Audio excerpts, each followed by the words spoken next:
ಮಂಡ್ಯ ಜಿಲ್ಲೆಯಿಂದ ಹೊರಗಾಕಬೇಕಂತೆ. ಜನತಾದಳ ಪಕ್ಷವನ್ನ ರಾಜಕೀಯವಾಗಿ ಮುಗಿಸ್ಬೇಕಂತೆ. ಅಲ್ಲ ರೀ ಉಸ್ತುವಾರಿ ಮಂತ್ರಿಗಳೇ, ಯಾವ ಯುವಕನ ಬಗ್ಗೆ ಮಾತಾಡ್ತಾ ಇದೀಯಣ್ಣ ನೀನು? ಯಾವ ಯುವಕರ ಬಗ್ಗೆ ಮಾತಾಡ್ತಾ ಇದ್ದೀರಿ?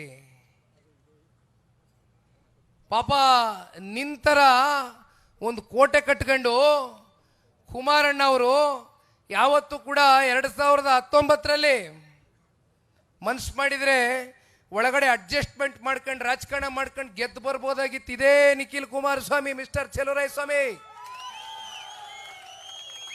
ನಾವು ಯಾವತ್ತೂ ಕೂಡ ನಮ್ಮ ಜೀವಮಾನದಲ್ಲಿ ಅಡ್ಜಸ್ಟ್ಮೆಂಟ್ ರಾಜಕಾರಣಕ್ಕೆ ತಲೆ ಕೊಟ್ಟಂತವ್ರಲ್ಲ.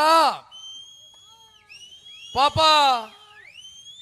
ಯುವ ಸಮುದಾಯವನ್ನ ಉಳಿಸ್ತಕ್ಕಂಥ ಮಾತನ್ನ ಪಾಪ ಈ ಜಿಲ್ಲೆನಲ್ಲಿ ಆಡಿದಿರಲ್ಲ. ಯಾವ ಯುವ ಸಮುದಾಯವನ್ನ ಬೆಳೆಸಿದ್ದೀರಿ ಸ್ವಾಮಿ ನೀವು? ಯಾವ ಮೊನ್ನೆ ನಡೆದಂತ DCC ಬ್ಯಾಂಕ್ ಚುನಾವಣೆ, ಡೈರಿ ಚುನಾವಣೆಗಳು ರಾಮನಗರದಲ್ಲಿ, ಮಂಡ್ಯದಲ್ಲಿ, ಇಡೀ ರಾಜ್ಯದಲ್ಲಿ ಯಾವ ರೀತಿ ನಡೆಸ್ತಾ ಇದ್ದೀರಿ? ಅಧಿಕಾರಿಗಳನ್ನ ನಿಮ್ಮ ಕಪಿಮುಷ್ಟಿನಲ್ಲಿ ಇಟ್ಕೊಂಡು ನಿಮ್ಮ ಮನೆ ಚಾಕ್ರಿ ಕೆಲ್ಸಕ್ಕೆ ಇಟ್ಕೊಂಡಿದ್ದೀರೇನ್ರಿ ಅಧಿಕಾರಿಗಳನ್ನ? ಮಿಸ್ಟರ್ ಚೆಲುವರಾಯಸ್ವಾಮಿ, ಇವತ್ತೇನ್ ನೀವು ನಮಗೆ ಪಾಪ ತೋರಿಸ್ಕೊಟ್ಟಿದ್ದೀರಲ್ಲ ಧಮ್ಕಿಗಳು ಹಾಕೋದು. ಓ ಯಾರು ಕ್ಯಾಂಡಿಡೇಟೇ ಇಲ್ದಿರಾ ಗೆದ್ದುಬಿಟ್ರಂತೆ ಚುನಾವಣೆನ. ಕ್ಯಾಂಡಿಡೇಟ್ಗಳು ಯಾರು ಅರ್ಜಿ ಹಾಕಕ್ಕಿರ್ಲಿಲ್ವಂತೆ ಜನತಾದಳದಲ್ಲಿ.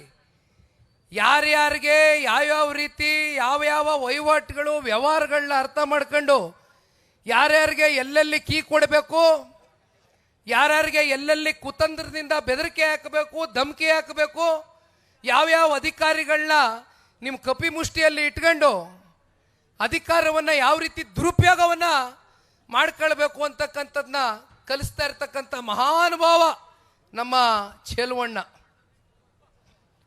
ಮಿಸ್ಟರ್ ಚೆಲುವಣ್ಣ, ಇವತ್ತು ಹೇಳ್ತೀನಿ ಕೇಳಿ ವೇದಿಕೆ ಮೇಲೆ.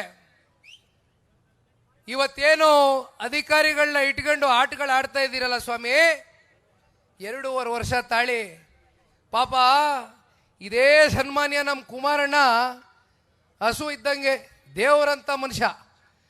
ಪಾಪ ಇದೇ ರಾಮನಗರದ 4 ಬಾರಿ ಶಾಸಕರಾಗಿದ್ರು ಸನ್ಮಾನ್ಯ ಕುಮಾರಣ್ಣ ಅವರು. ಒಂದು ದಿನ ಪೊಲೀಸ್ ಅಧಿಕಾರಿಗಳು ಫೋನ್ ಮಾಡಲಿ, ಜಿಲ್ಲಾಧಿಕಾರಿಗಳು ಫೋನ್ ಮಾಡಲಿ, ಏನಾದ್ರು ಸಮಸ್ಯೆ ಅಂತ ಬಂದೆ ನಿಂತಂಥ ಸಂದರ್ಭದಲ್ಲಿ ಅದು ಏನ ನೋಡಿ ಬ್ರದರ್, ಆ ಪಕ್ಷ ಈ ಪಕ್ಷ ಅಂತ ತಾರತಮ್ಯ ಮಾಡೋದು ಬೇಡ, ತಿದ್ದಿ ಬುದ್ಧಿ ಹೇಳಿ ಕಳಿಸ್ಕೊಡ್ರಿ ಅಂತ ಹೇಳ್ತಾ ಇದ್ದ ಈ ಪುಣ್ಯಾತ್ಮ ಕುಮಾರಣ್ಣ. ಆದರೆ ಇವತ್ತು ಆ ಒಂದು ರಾಜಕಾರಣಕ್ಕೆ ಬೆಲೆ ಇಲ್ಲ. ಇವತ್ತು ನಮಗೇನು ದಾರಿ ತೋರಿಸಿದಿರಲ್ಲ, ಈ ದಾರಿ ಇದೇ ಜನತಾದಳ ಪಕ್ಷ, ಇದೇ ನಿಖಿಲ್ ಕುಮಾರಸ್ವಾಮಿ. ಇವತ್ತು ಹೇಳ್ತಾ ಇದ್ದೀನಿ, ಬರೆದಿಟ್ಕೊಳ್ಳಿ, ಇದೇ ಕೆಲಸ ನಿಮಗೆ ನಾಳೆ ಮುಂದೆ ನಾವು ಮಾಡ್ತೀವಿ. ಸಿದ್ಧ ಆಗಿ ನಮ್ಮ ಕಾರ್ಯಕರ್ತರನ್ನ ಉಳಿಸ್ಕೊಳ್ತಕ್ಕಂಥದ್ದಕ್ಕೆ ಬಹಳ ದೂರ ಇಲ್ಲ ದಿನಗಳು.